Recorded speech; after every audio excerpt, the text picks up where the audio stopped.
Baik, baik. Ya, terima kasih. Saya tadi tertarik juga untuk menanggapi ya apa yang disampaikan Pak Akbar, kemudian Pak Solihin dan Pak Adi ya. Kelihatannya agak mirip-mirip itu irisan idenya ya. Nah, terkait dengan jebakan tadi ya, jebakan Islam dan sosialisme, Islam dan kapitalisme ini.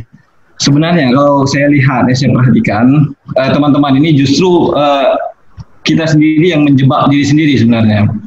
Artinya ya Anda sendiri yang mencoba mengkapling-kapling, membawa-bawa bahwa tren waktu itu Islam dekat dengan sosialisme. Kemudian tren hari ini yang dilakukan itu Islam dekat dengan kapitalisme. Ya. Nah, ya itu sah-sah saja karena memang ada kemiripan ya. Ada kemiripan pada hari ini.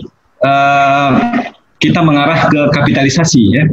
Nah, kemiripan-kemiripan ini bagi saya itu belum bisa menjustifikasi bahwa Islam ini sudah terperangkap ke kapitalisme untuk pada hari ini ya.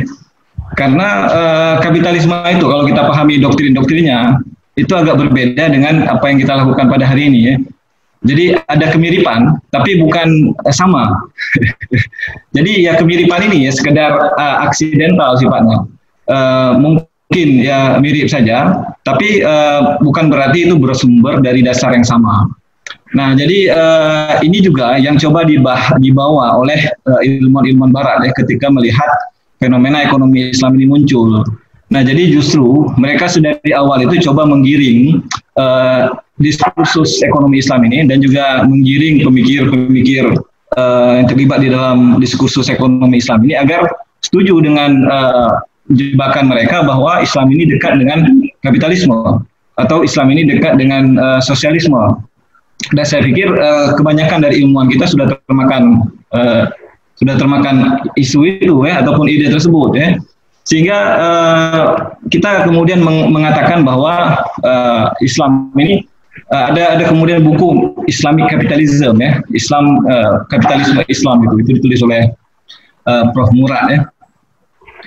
Nah, bagi saya sebenarnya kalaupun itu terjadi seperti itu, tapi kita jangan sebagai pemikir Islam juga kita perlu ada siasat ya, perlu ada strategi. Kita tidak perlu mengatakan itu secara eksplisit di berbagai forum ataupun di berbagai tulisan-tulisan kita ya. Karena saya perhatikan ini convergent of thought ya, konvergensi ataupun kesamaan ide itu pasti terjadi. Itu tidak bisa kita hindari. Tapi apakah ada justifikasi bagi kita untuk mengatakan ini mirip dengan kapitalisme ataupun ini sama dengan yang dilakukan oleh kapitalisme? Karena kalau kita teliti lebih lanjut, apa yang dilakukan oleh kapitalisme itu sangat, kalau kita paham betul doktrin kapitalisme itu, nah apa yang terjadi di ekonomi Islam ini tidak sama ya, dengan dasar yang terjadi di kapitalisme itu. Nah coba nanti baca buku Immanuel Todd ya. Immanuel Todd ini seorang Prancis yang memprediksi keruntuhan sosialisme ya. Nah kemudian terakhir beliau menulis buku The Fall of the Empire yang memprediksi keruntuhan kapitalisme, dan beliau memprediksi bahwa ideologi yang nanti muncul itu adalah Islam menjadi pesaingnya. Nah jadi sebenarnya Islam ini ada dasar-dasar doktrin yang bisa meruntuhkan segala macam jenis ideologi, tapi itu akan hilang ketika kita membawa kembali diskusi kita ke ranah penyamaan tadi Islam dan sosialisme, kemudian Islam dan kapitalisme. Jadi silakan saja kalau ada fenomena-fenomena kita lihat hari ini bahwa Islam terjadi Islam dekat dengan kapitalisme ataupun kapitalisasi Islam. Nah, bagi saya itu sekedar fenomena biasa dalam hal konvergensi pemikiran ya. Nah, di dalam tulisan-tulisan saya coba hindari itu. Justru yang saya kritik itu adalah pendekatan yang dibawa oleh ilmuwan. Jadi bukan ke arah pendekatan bahwa ini kapitalisasi Islam ataupun ini sosialisme Islam. Bukan itu yang saya coba kritik di dalam tulisan-tulisan saya.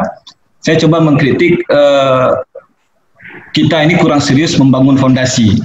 Nah, itu saja. Jadi kita cenderung untuk melihat bangunannya dulu. Bangunan ekonomi Islam itu bagaimana?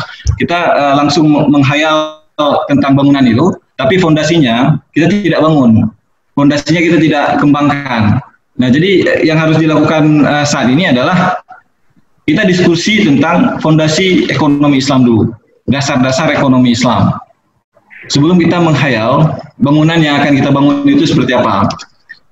Nah, jadi itu yang coba kita temukan, kita gali kembali dalam Quran dan hadis, ya, dalam dasar-dasar ataupun doktrin-doktrin ekonomi Islam. Jadi kembali lagi ke doktrin, kembali lagi mengkonstruk, ya, kira-kira dasar kita itu apa. Kemudian baru kita berbicara mengenai body ataupun mengenai bangunannya, body of knowledge-nya ataupun dimensi praktisnya. Nah, jadi ketika itu terjadi, ketika ini berhasil dilakukan, baru kita bisa mengembangkan ekonomi Islam. Nah, silakan.